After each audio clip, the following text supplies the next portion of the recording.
ಸ್ವಾಗತ. ನಾನು ನಿಮ್ಮ ನಾಯಕೋಡಿ.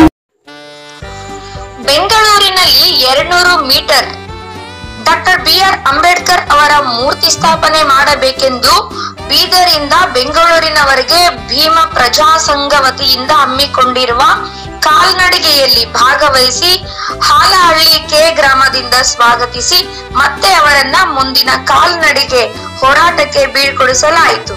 ಹರ್ಷಿತಾ ದಾಂಡೇಕರ್, ಜಿಲ್ಲಾ ಪ್ರಧಾನ ಕಾರ್ಯದರ್ಶಿ, ಭೀಮ್ ಆರ್ಮಿ, ಬೀದರ್. ಅದೇ ಇಂತಹ ವ್ಯಕ್ತಿಯನ್ನ ನಾವು ಎಲ್ಲೋ ಒಂದು ಕಡೆ ಮರೆಮಾಚ್ತಿದೀವಿ ಅಂತ.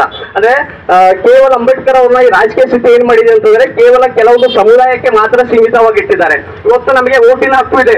18 ವರ್ಷದ ಮೇಲ್ಪಟ್ಟವರು ಎಲ್ಲರೂ ಕೂಡ ಓಟ್ ಹಾಕಬೇಕು. ಆದ್ರೆ ಹಿಂದಿನ ಸಂವಿಧಾನ ಬರೋದಕ್ಕಿಂತ ಮುಂಚೆ, ಅಂಬೇಡ್ಕರ್ ಅವರು ಹುಟ್ಟಿರೋದಕ್ಕಿಂತ ಮುಂಚೆ ಏನಿತ್ತು ಅಂದ್ರೆ ಕೆಲವೊಂದು ರಾಜ್ಯದ ಮಕ್ಕಳು ಮಾತ್ರ ಆಳ್ವಿಕೆಯನ್ನ ಮಾಡ್ತಿದ್ರು. ಅವರೇ ಎಲ್ಲವನ್ನ ಒಂದು ಹಕ್ಕುಗಳನ್ನ ಪಡಿತಿದ್ರು. ಆದ್ರೆ ಇವತ್ತು ಕೆಳ ಮಟ್ಟದಲ್ಲಿರುವಂತಹ ವ್ಯಕ್ತಿ ಉನ್ನತವಾದ ಮಟ್ಟಕ್ಕೆ ಹೋಗ್ತಿದ್ದಾರೆ ಅಂದ್ರೆ ಅದಕ್ಕೆ ಅಂಬೇಡ್ಕರ್ ಅವರು ಕೊಟ್ಟಿರುವಂತಹ ಸಂವಿಧಾನ ಇರುವಂತಹ ಸಂದರ್ಭದಲ್ಲಿ ಹೆಣ್ಣು ಮಕ್ಕಳಿಗೆ ಯಾವುದೇ ರೀತಿಯಿಂದ ಒಂದು ಹಕ್ಕಿರ್ಲಿಲ್ಲ.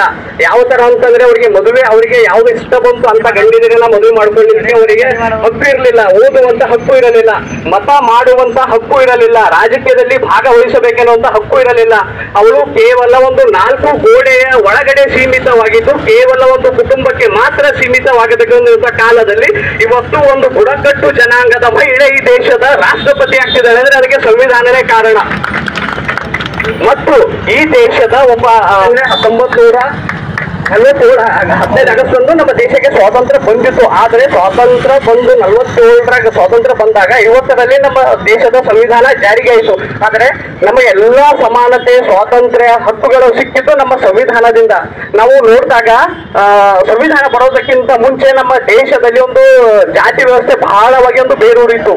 ಇವಾಗ ನಮ್ಮ ಹೆಣ್ಮಕ್ಳಿದ್ದಾರೆ, ಎಲ್ಲರೂ ರಾತ್ರಿ ನಮ್ಮನ್ನ ಭೇಟಿ ಮಾಡಿದಾಗ ನಾವು ಭೀಮರಥವನ್ನು ನಾವು ಸ್ವಾಗತ ಮಾಡ್ತೀರಿ ಅಂತೇಳಿ ನಮ್ಮ ದಂಡೇಕರ್ ಅವರು ಒಂದು ಬಾಬಾ ಸಾಹೇಬ್ ಅಂಬೇಡ್ಕರ್ ಅವರ ರಥ ಬರ್ತ ಯಾವುದೇ ಸಂಘಟನೆ ಆಗ್ಲಿ ಆದ್ರೆ ಬುಡ ಬೇರು ಒಂದೇ, ಅದು ಬಾಬಾ ಸಾಹೇಬ್ ಅಂಬೇಡ್ಕರ್ ಅಂತ ಒಂದು ರಥ ಬರ್ತಾ ಇದೆ ಅಂದ್ರೆ ನಾವೆಲ್ಲ ತಮಗೆ ತಮ್ಮ ಬೆನ್ನೆಲುಬಾಗಿ ನಿಂತು ಬಾಬಾ ಸಾಹೇಬ್ ಅಂಬೇಡ್ಕರ್ ಅವರ ಈ 200 ಮೀಟರ್ಗಳ ಪುತ್ಥಳಿ ಆಗ್ಬೇಕು ಅಂತೇಳಿ ನಾವು ಹೋರಾಟ ಮಾಡ್ತೀವಿ, ನಾವು ನಿಮ್ಗೆ ಕೈ ಜೋಡಿಸ್ತೀವಿ ಅಂತೇಳಿ ನಮಗೆ ಒಂದು ಶಕ್ತಿ ಕೊಟ್ಟಂತ ನಮ್ಮ ದಂಡೇಕರ್ ಅವರಿಗೆ ಈ ಸಭೆಯ ಮುಖಾಂತರ ಅವರಿಗೆ ಕೃತಜ್ಞತೆ ಸಲ್ಲಿಸ್ತಾ ಇದ್ದೀವಿ.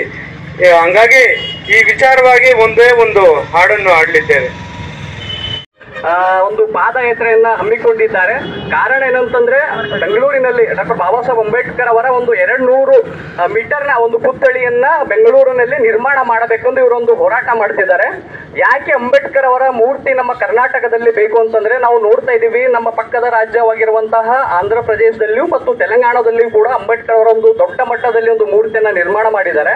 ಮತ್ತು ಇನ್ನಿತರ ಬೇರೆ ಬೇರೆ ರಾಜ್ಯಗಳಲ್ಲಿಯೂ ಕೂಡ ನಾವು ಅಂಬೇಡ್ಕರ್ ಅವರ ಒಂದು ದೊಡ್ಡ ಮಟ್ಟದಲ್ಲಿ ಒಂದು ಮೂರ್ತಿಯನ್ನ ನೋಡಬಹುದು. ನಮ್ಮ ಕರ್ನಾಟಕ ರಾಜ್ಯದಲ್ಲಿ ಒಂದು ಅಂಬೇಡ್ಕರ್ ಅವರ ಮೂರ್ತಿ ಒಂದು ದೊಡ್ಡ ಮಟ್ಟದಲ್ಲಿ ಎಲ್ಲರಿಗೂ ಕೂಡ ಒಂದು ದಾರಿದೀಪವಾಗುವಂತೆ ಎಲ್ಲರಿಗೂ ಸಮಾನ ಒಂದು ರೀತಿಯಲ್ಲಿ ಕಾಣಬೇಕು ಅಂತ ಒಂದು ಅಂಬೇಡ್ಕರ್ ಅವರ ಮೂರ್ತಿಯನ್ನ ಸ್ಥಾಪನೆ ಮಾಡಬೇಕೆಂದು ಬಹಳ ದೊಡ್ಡದಾದ ಐತಿಹಾಸಿಕ ನಿರ್ಣಯವನ್ನು ಇವರು ಕೈಗೊಂಡಿದ್ದಾರೆ.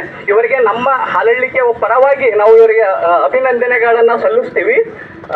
ಮತ್ತೆ ಅಂಬೇಡ್ಕರ್ ಅವರ ಮೂರ್ತಿ ಯಾಕೆ ಬೇಕು ನಮ್ಮ ಜಗತ್ತಿಗೆ? ಏಕೆಂದ್ರೆ ನಮ್ಮ ದೇಶ ನಿಜವಾಗಿ ಸ್ವಾತಂತ್ರ್ಯವನ್ನ